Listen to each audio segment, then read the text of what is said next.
Hello, welcome to English Reading by Hidemi Woods. I'll read episodes from my books and talk about them.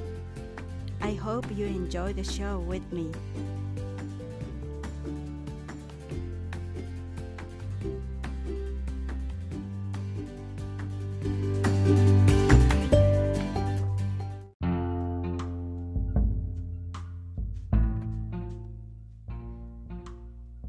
Hi, I'm Hidemi Woods.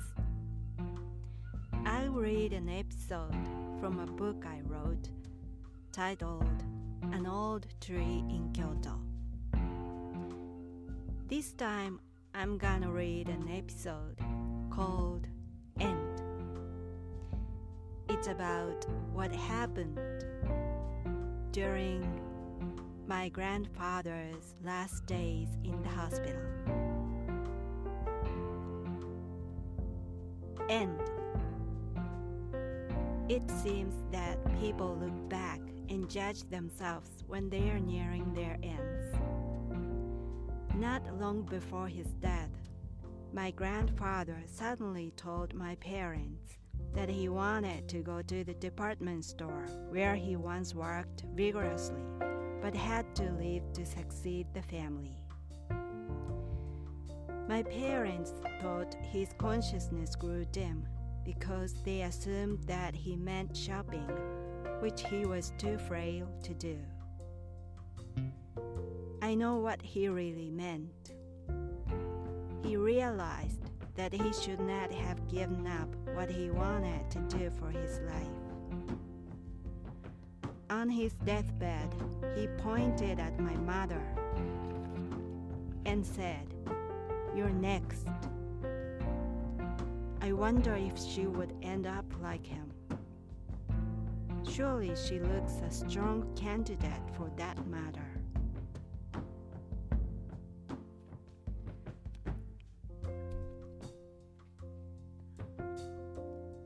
My grandfather used to take me to the department store when I was a child. I lived with my grandparents, and my grandfather really liked to go out. He went out when he didn't have to do so. He just went out. That was his purpose, going out, simply.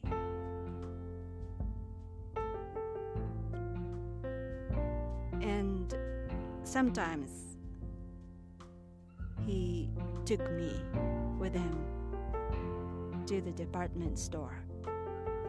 That was his most favorite destination.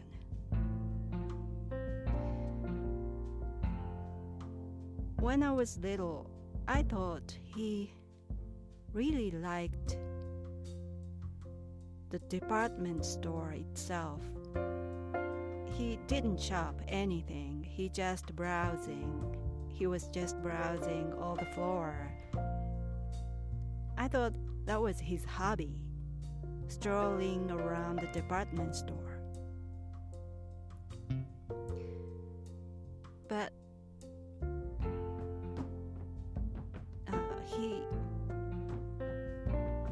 why he liked the department store so much was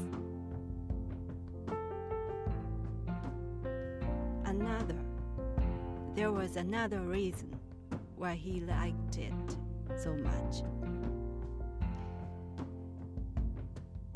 He used to work at one of the department stores in Kyoto when he was young. And he really liked to work there.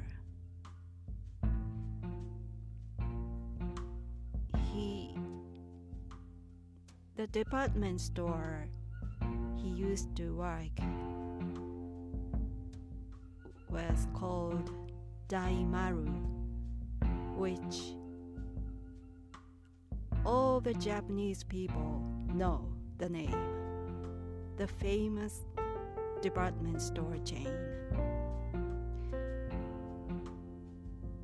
And he worked there, Kyoto branch, Daimaru, and he worked there as a young man, and he was a candidate for an executive because he worked so hard and diligently. He was the first person to show up there in the morning, even before the security guard arrived there. He was there and he waited the security guard. He waited for the security guard to open the department store, and as soon as he got in, he began to sweep the floor,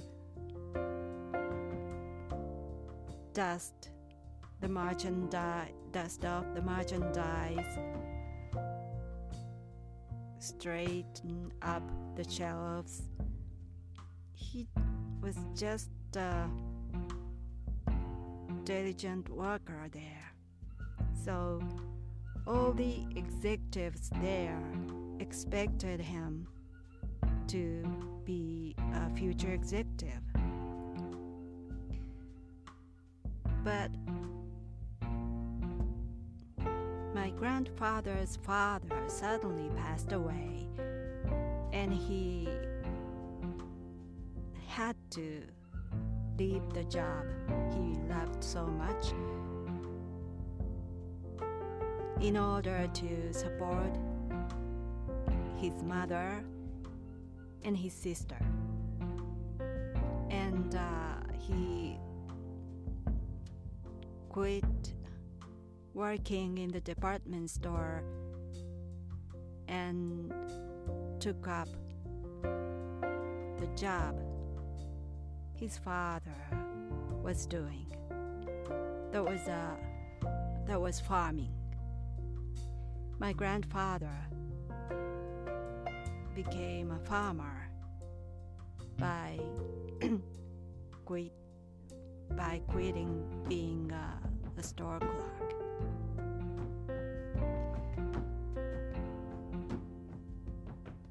So one day,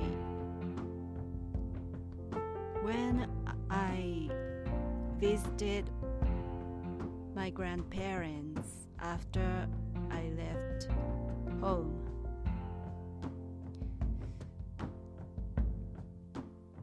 out of nowhere, I just asked him why he quit the job he loved so much when his father died. I thought he did not necessarily have to quit. I thought he probably could support his mother and his sister by working there, by continuing to be a sales clerk with his salary. So I asked him, why did you quit? It's so... You are so expected as an as an elite candidate, but he threw away. Why did you do that? I asked him. And he answered repeatedly, because my father died. Because my father died was his only answer. And I said, just because your father died, you didn't have to be a farmer, which you didn't exactly want to. Why did you do that? I still asked him because I didn't understand his decision. And he told me that I had no other choice but being a farmer. I really didn't like to leave the job at the department store, but I just had to.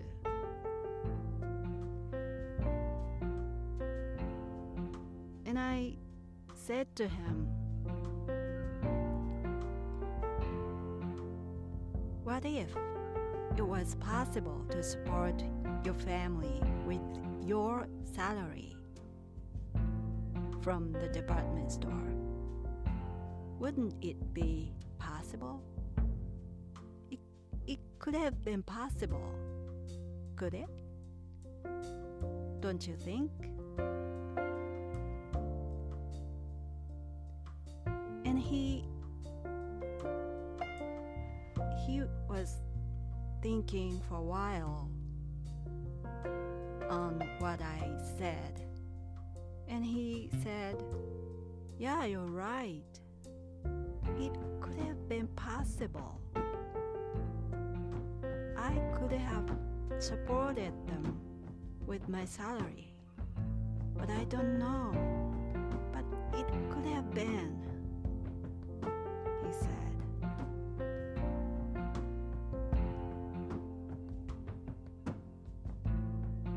So when I heard what he said on his bed in the hospital to my parents,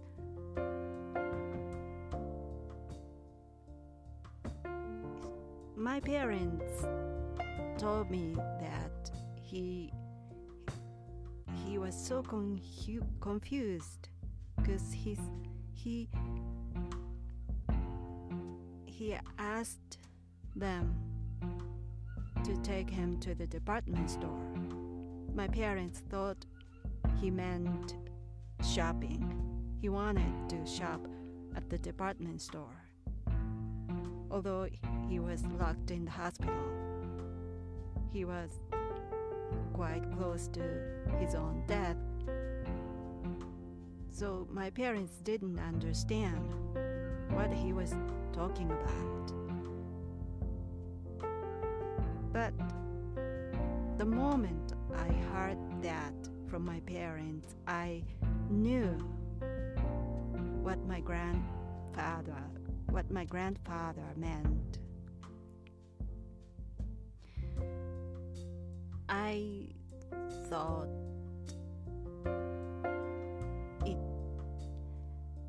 what I said to him on that particular day might have remained in his mind, deep in his mind. And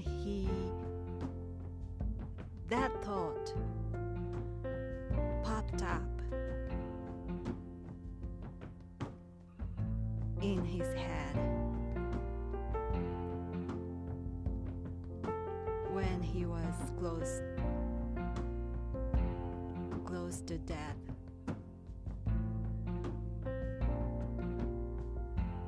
He since I said that to him, he might have always carried that thought in his mind. The thought that it could have been possible to continue working at the department store.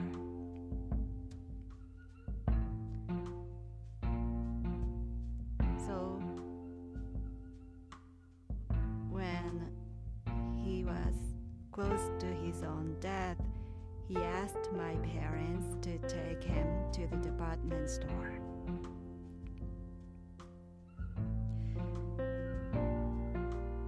As for my mother, to whom my grandfather said, "You're next," she would say a lot of things on her deathbed. I guarantee she would millions of things.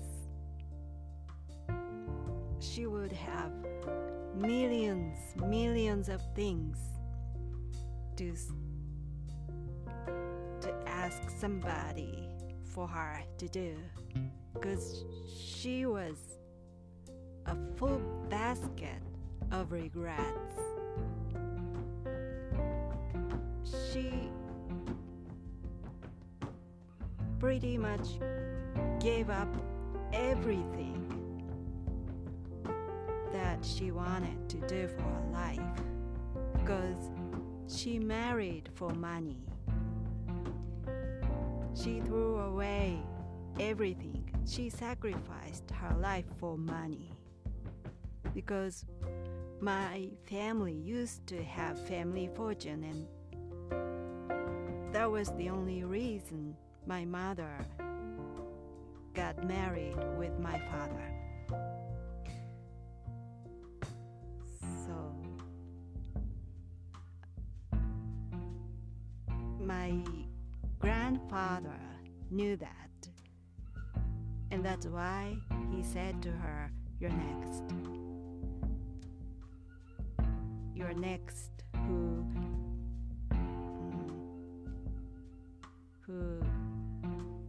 would need to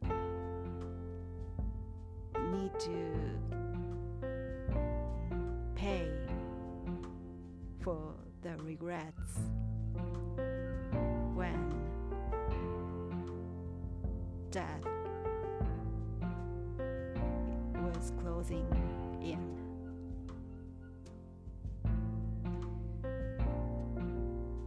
And as for me, I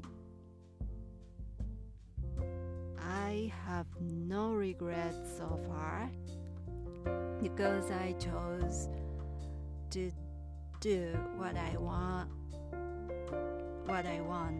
to do for my life. So I left home for that, in order not to have regrets like my grandfather or my mother.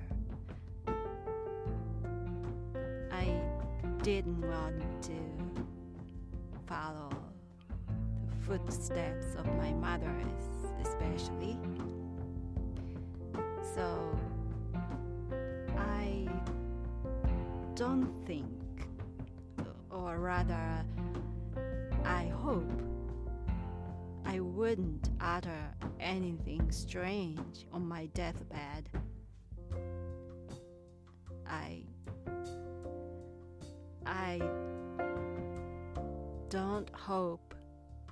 don't want to utter something like I wanted my baby, or I wanted my family, or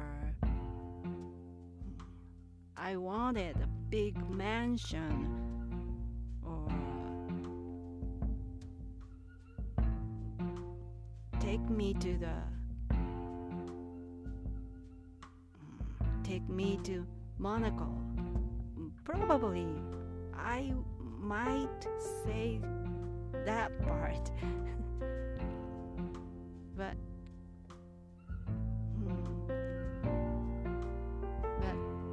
maybe the most possible thing I would utter on my deathbed would be, "Where's my money?" Yeah,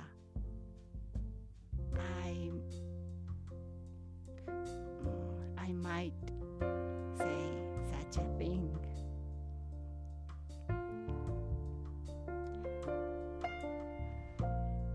Thanks for listening. I hope you come back and join me again. I'm Hidemi Woods. Until next time, take care and be well. Thanks.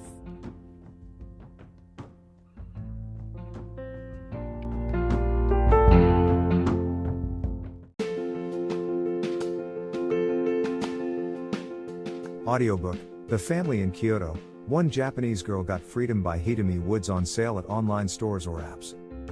Apple Books, Google Play, Audible, 43 available distributors in total.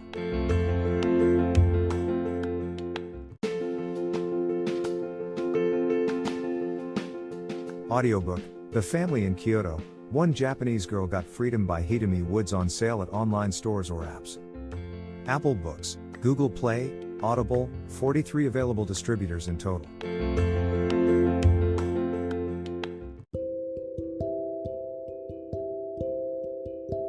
Audiobook, Living in Kyoto by Hidemi Woods. Now on sale in online stores. 44 available distributors. Apple, Google Play, Amazon Audible, or else.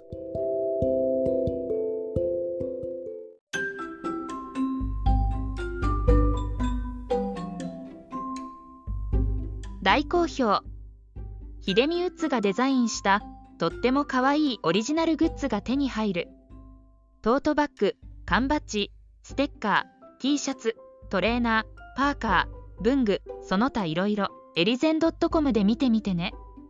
erizen.com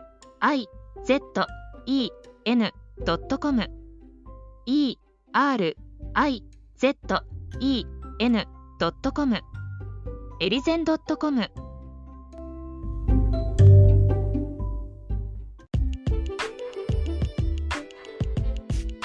英語聞き流しリスニング、英語テキストと MP3 ダウンロード、その他の物語はホームページからお聞きいただけます。88thpp.com 88thpp.com